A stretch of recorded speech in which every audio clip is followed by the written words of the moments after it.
안녕하십니까. 오늘 말씀 통해서 우리가 입안에 웃음이 가득한 삶을 살 수 있기를 기도합니다.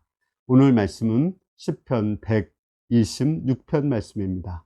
여호와께서 시온의 포로를 돌려보내실 때에 우리는 꿈꾸는 것 같았도다. 그때 우리의 입에는 웃음이 가득하고 우리 혀에는 찬양이 찼었도다. 그때 문 나라 가운데서 말하기를 여호와께서 그들을 위하여 큰 일을 행하셨다 하였도다.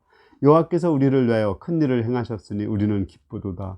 여호와여, 우리의 포로를 남방 시내들 같이 돌려보내소서. 눈물을 흘리며 씨를 뿌리는 자는 기쁨으로 거두리로다.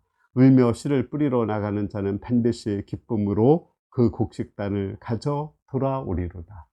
오늘 말씀은 이스라엘 백성이 바벨론 포로에서 돌아올 때 쓴 시입니다. 그때 그들은 꿈꾸는 것 같았고 입안에 웃음이 가득했습니다. 어떻게 이렇게 꿈꾸는 것 같고 입안에 웃음이 가득한 삶을 살 수 있었을까요? 저는 두 가지로 생각을 했습니다. 첫 번째는 그들이 눈물로 씨를 뿌렸기 때문에 그렇습니다. 여기 보면 눈물로 씨를 뿌리는 자는 기쁨으로 단을 거두리로다. 반드시 기쁨으로 단을 거둔다고 했습니다. 이스라엘이 바벨론의 포로로 잡혀갔을 때 이사야, 예레미야, 에스겔 같은 많은 선지자가 눈물로 씨를 뿌리며 이스라엘 백성을 위해서 기도했습니다. 그것이 열매를 맺어서 이스라엘 백성은 웃음꽃이 가득 차게 돌아올 수가 있었습니다. 그러나 눈물로 씨를 뿌렸다고 해서 반드시 열매를 거두는 것은 아닙니다. 씨를 뿌려도 거기에 알맞은 온도와 햇빛과 또 강우량이 있을 때 열매를 맺을 수가 있습니다. 그곳에 하나님의 은혜가 있을 때만이 그들이 웃음꽃을 피울 수가 있는 것입니다.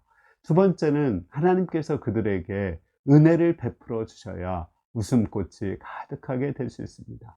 하나님은 전적인 은혜로 고레스 왕의 마음을 감동시켜서 이스라엘 백성을 돌아가게 했고 성전의 모든 기물을 가지고 가게 했고 성전 건축할 수 있는 비용까지도 태워 주었습니다. 이것은 전적인 하나님의 은혜입니다. 우리나라가 어떻게 독립이 되었습니까?